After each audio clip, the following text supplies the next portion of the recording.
So,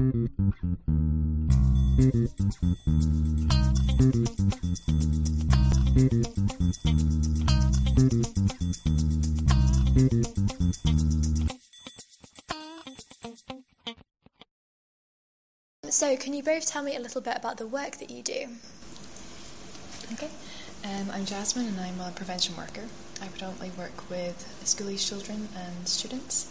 So I go into schools and I do workshops with children from 13 to about 18-year-olds. And then I go into universities and I work with them on campaigns, workshops, work with them about issues that they're concerned about. Brilliant. Okay, and I'm Sheila. I started off working as a prevention worker. I'd previously been a volunteer support worker.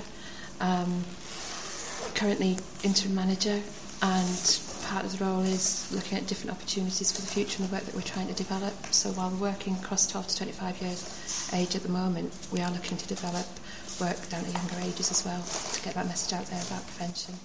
And your work is about prevention and raising awareness, is that right? Yes, definitely. And what different forms does that take? We'll talk with, can be whichever group that we're working with. We'll agree the format of it. Very much interactive workshops, trying to get people to question things, question a lot of values and attitudes out there in society, trying to just get people to think. Also encouraging the basics of what's okay. So we'll look at things like sexualisation, about gender, about how a lot of the messages out there are gendered as a heteronormative sexualisation, about social media, about what sexual violence is. So there we're not just talking about physical violence, but about violation. Also talk about consent, the bystander approach. So that's how as a community we can challenge sexual violence and impact and support. So I think people having the knowledge is more benefit than not knowing. Yeah, absolutely. And do you think, have you seen progress through your time working with the organisation? Our work is part of a national project, and embedded within that project there are a team of evaluators, and they issued their interim evaluation report was very, very positive.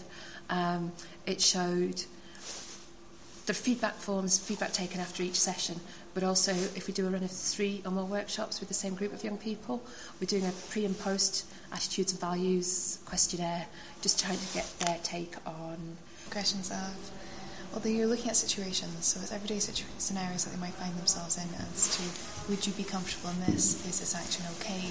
So we ask that at the beginning and then at the end again. So then we get how their attitudes are actually changing, how they're actually evaluating the world around them. Brilliant. So it gives us a bit of a wider overview of what's going on. Okay. And how do you define consent when you're having these discussions with people? How do you explain that to them? I think a good way to explain it is it has to be ongoing and enthusiastic. It's not a case of yes is yes, no is no. An absence of a yes or a no doesn't mean either way. It's about wanting to be with the person you're with, body language, listening to them, their actions, just building that relationship and that trust and communication with the person will lead to consent. If you're lying under the guy and you're staring at the ceiling, you're not moving, that isn't consent. She obviously doesn't want to be in that scenario. That's actually really interesting. So it's not a case of no means no. I mean, you have to be enthusiastic to want to be with that person.